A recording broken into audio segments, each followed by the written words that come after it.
Oh my gosh, guys. So may nakita tayong dyan, stone, and it houses yung actual bone ng finger ni Buddha. Kaya this is the most important temple among all the temples in Korea because it has the relics, actual relics of Buddha. Yung relics yung pinagdadasalan. This has been one of my most meaningful tours, not just in Korea, but around the world. From the 19th century pa yung painting na yan. So kumbaga yung mga tao dinadala sa afterlife ng dragon. May pa-set up dito for us for the tea ceremony. Nakahandbook na tayo, guys. So Gimhae, it's actually a historic city kasi this was an ancient seat during the Gaya Kingdom. Ito na yung tomb, guys. So this is a UNESCO World Heritage Site. Oh, drone! Okay, so nanood kayo ng K-pop Demon Hunters. Yung weapon daw ni Mira ay based sa isang blade na nahukay dito. Ganda! I just have to show you the sunset, guys. Ang ganda, oh. Hello guys! Annyeonghaseyo! Kumusta kayong lahat? So we're no longer in Busan. For today's video, dadalhin ko kayo sa Yangsan. Oh, first time yung marinig, no? So Yangsan, ito yung neighboring city ng Busan. Nandito tayo ngayon sa Tongdosa Temple, which is a UNESCO World Heritage Site. Alam nyo ba, guys, sa temple na to, it houses relic, as in totoong relic ng Buddha. Si Siddhartha Gautama. Kung magbubook kayo ng hotel sa Agoda, you can use my promo code DAVEAGODA, capital letters yan, and make sure to redeem on Agoda mobile app. Punta lang kayo sa deals page sa baba para maka 10% off kayo. Alam nyo bang pwede rin kayo mag-book ng activities and tours sa Agoda? Use my promo code KURIPOTAGODA for 5% off. I-click nyo na lang din yung link sa comment section to redeem. Yung Klook code naman natin na Dave Gino Klook, one-time redemption na lang siya. So kung wala na kayong ma-redeem, you can explore Agoda. Ito, may nakita tayong turtles dito. Symbolizes longevity. So this is cemetery, okay? May mga tinatawag na jewel temples in Korea, pero ito yung pinaka-important kasi again, it houses the relics of Siddhartha Gautama. Yung mga Buddha, guys, they are the enlightened ones. Kumbaga, na-achieve na nila yung nirvana, yung goal nila. Ang peaceful, guys. So usually yung temples, nasa mountains talaga siya. So they consider the temples as healing spots. Very peaceful. Ito yung cemetery. So, buried dyan yung mga monks and people who contributed greatly to the establishment of this temple. Established to noong 646. Yeah, wow. Queen Sondok. That's a K-drama, right? Queen Sondok. Yeah. The most powerful woman in history.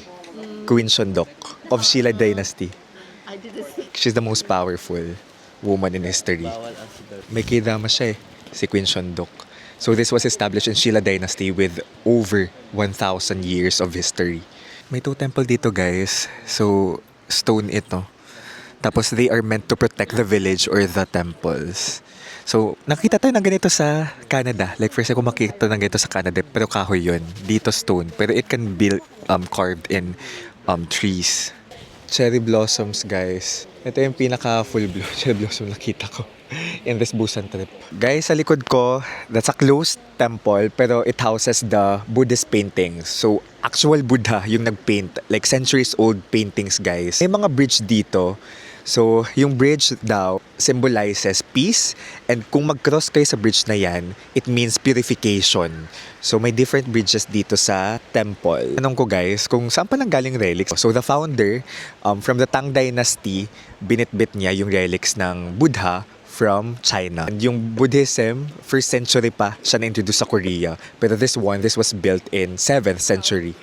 Ito yung first gate, guys, going to the main temple hall. So, dapat pumapasok daw tayo dyan with clear mind, peaceful mind, and without our worldly desires. Okay? These lanterns, guys, are for Buddha's birthday, April 8 sa lunar calendar. Guardians who will protect us from evil.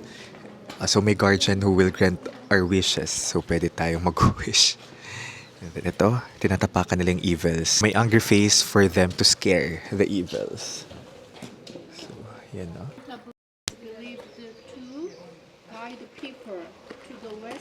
From the 19th century pa yung painting na yan. So, kumbaga yung mga tao dinadala sa afterlife ng dragon. Mukhang may Buddha sa likod. So, nagpupunta dito yung mga tao sa temples, not just to pray for the present, but also for their peaceful afterlife and for their loved ones. Okay. So yung mga nandito guys, hindi na ito from the original na very original na temple kasi na-burn down ito noong Japanese invasion. So itinayo na lang ulit nila. Ang interesting. Sa loob dito guys, may Buddhist paintings which tell the life of Buddha. Yung tunog, very K-drama. May mga monk guys. Nakakarinig tayo nung sounds of Buddhism na narinig natin sa K-dramas. Ito guys, isa pang gate. Tapos kita natin yung yin-yang na part of the Korean flag. Lotus, the symbol of Buddhism. So may temple dito na dedicated for the future Buddha. Okay, tapos makita natin, may mga jars dyan. Tapos sa loob yan ay salt. Kasi it is meant to protect the temples. Kasi yung temples dito ay wood. Okay? So, from the evil, from fire. Nung nag-China tayo guys, yung mga important places sa China, for example, yung pinuntan natin, Forbidden Palace, meron din silang similar, pero water naman yung laman. It's also meant to protect the structures from fire. Symbolism siya ng protection. So, dito sa Korea, salt. Sa China, yung jar with water. Yung similarities ng different elements. Yung jars pala guys, pinapalitan yan once a year. Di ko sure kung entire jar or yung laman. This is the main hall.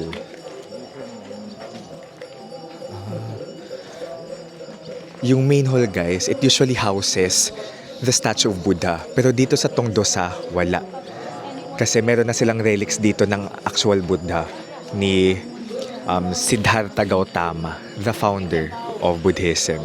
Oh my gosh, guys. So may nakita tayong dyan, stone, and it houses yung actual bone ng finger ni Buddha. So imagine, kaya siya very important. Kaya this is the most important temple among all the temples in Korea because it has the relics, actual relics of Buddha. So ito yung main pavilion, may mga nagdadasal, walang statue ng Buddha, pero from there, kita na natin, masisilip natin yung relics. So kumbaga yung relics yung pinagdadasalan. We bow to the, Yeah, bow to the relic. the relics are kept. Oh, yeah. Okay. Interesting. Guys, nandito na. Closer look of yung relic guys, nasa loob. Yung crystal bone ng Buddha. Kapag crystal bone, ibig sabihin, he really lived a good life. So, walang actual statue dito kasi dyan sila nagdadasal. Grabe, history and religion right in front of our eyes. Bone ng actual founder of Buddhism. Nandyan yan. Kung magbubusan kayo guys, you may want to visit this temple. This has been one of my most meaningful tours, not just in Korea, but around the world. Kasi we get to see the relics of Buddha dito sa temple here in Yangsan City. Kasi syempre si Buddha, sinasamba siya ng maraming bansa, ng maraming tao. We get to finally see kung nasaan yung remain or relic ni Buddha. May cherry blossoms pa dito. Tag-picture tayo. Nandito tayo sa malaking field.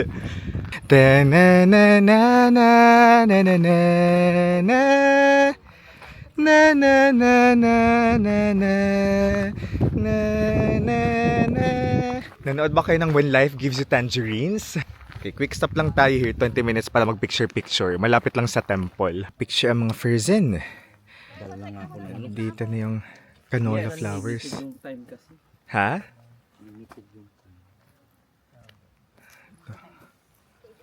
May tripod ka na. Guys, ayan no, may pa-drone shot pa. Kuya Julius dito? Okay. Ganda guys, promise. Ito na. One of my favorite Sa mga places in the city of Busan. City of Busan. Grammar ba yun? Yangsan na tayo, Ay, wala tayo Yangsan sa ba? Busan. Yangsan. Yangsan. Hala, Busan yung sinasabi ko sa video. Yangsan na tayo. Ay, ano ko na lang. This is still part of the temple that we visited. Beef.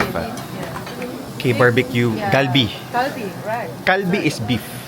Okay. Lunchtime, guys. Guys, beer. Let's go. Ang ganda ng location natin now. Hanok style. Kamsahamnida. Yeah. We have from the city of Yangsan organize this tour. Kanina, pinakilala si Director of Tourism ng Yangsan. Welcome to Gimhae, guys. So this is a city near Busan and or katabi.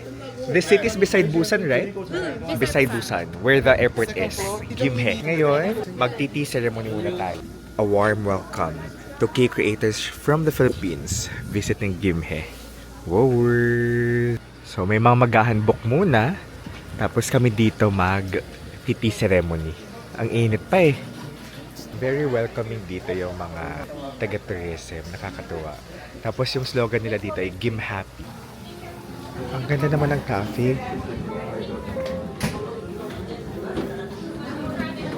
Let's go.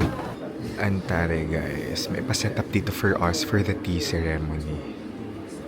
Fermented daw ng tea. Tapos meron tayo dito mga rice cake na may 6 colors. And then the view is nice.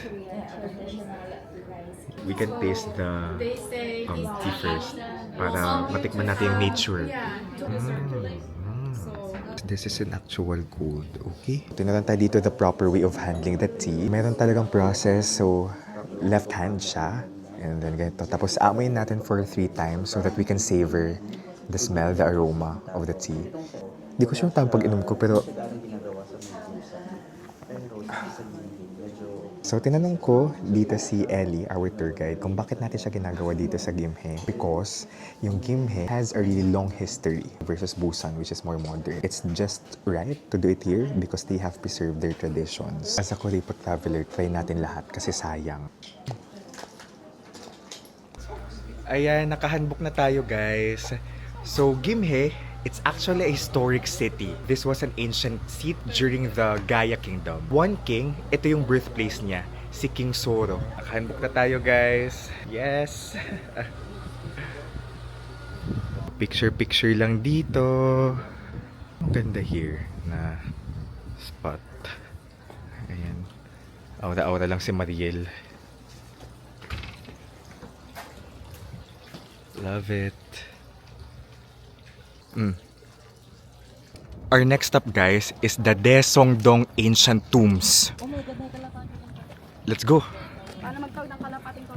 Ito na yung tomb, guys. So this is a UNESCO World Heritage Site. Oh, drone! Yes! UNESCO World Heritage Site. Marami ganito sa Gyeongju. Similar to Gyeongju.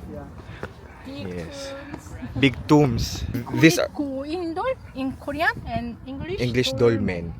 So they use that to bury the It is for used for very important person. a very important person, the dolmen. The leader or Yeah, the leader is important person, so dolmen is used to bury them. Here's a marker, guys, of the tomb. Square shape daw talaga yung tomb.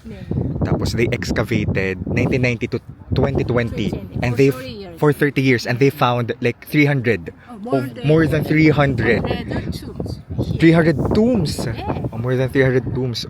So it Wow. is kind of matter of the Cemetery during the Kaya Kingdom. graveyard, just only For the rich people. High-ranking people, and for the rich. Kaya Kingdom was known as Iron Kingdom of Iron. Iron. Do you know Iron Man? Yeah, Iron Man. Iron Kingdom. Why Iron? Iron. Yeah, why Iron Kingdom? Lots of iron? They have lots of iron and they make very skilled and working with iron. They're They were yeah. high skilled. They have higher skilled and working with iron. Okay, the Gaya Kingdom. They exported the Kaya iron Other products to other countries. other countries. Yeah. Ganda ng view dito, guys. Displayed at the Kung nanood kayo ng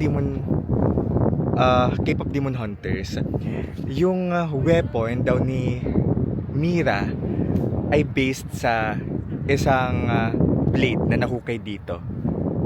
Wala lang. K-pop Demon Hunters, the pride of Korea, an Oscar winner. This is a sample, guys. Pero actual site ito ng tomb. Pero makita natin yung replica ng mga relics na nahukay.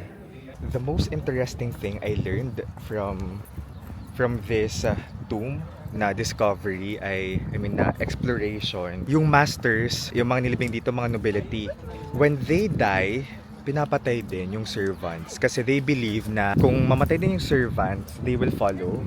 So that they can continue, so that they can continue serving the masters even in the afterlife. How tragic is that? Grabe, hindi ka na nakawala, no? Ang sweet ng Gimhe, guys, tourism. Binigyan tayo ng pa-giveaway. pa souvenir. Tapos may chocolates. Oops, di makita. Hinang kalaban. Ayan. Guys, next stop, bridge, rail bike. Here in Gimhe pa rin. Let's go. May pa raspberry na 3D. Ganda. Okay. Tayo. Dad. Real bike na Uy, eyes. Santi. Wow. Debak. Wow. The real bike experience. Meron kami sinakyan, Gangson Real Bike. Ang ganda nun. Pero yun, hindi automatic. So kailangan mo Kaya ikaw magpe-pedal ka talaga. So guys, masaya siyang activity.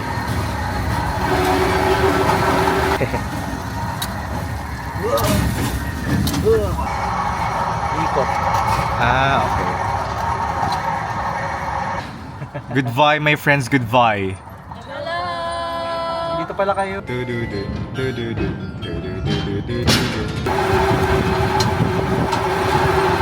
Ganda! Start! Grabe yung Korea, napakahusay, no? Like, super creative. Tingnan nyo. Gimhe Immersive Art Tunnel. So, this is a wine cave, guys. Wow. So, may mga wine. Tunnel talaga siya, guys.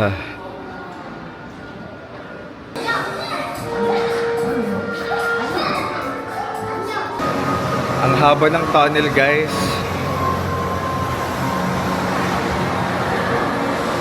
Dinner na. Anong oras na, ma'am?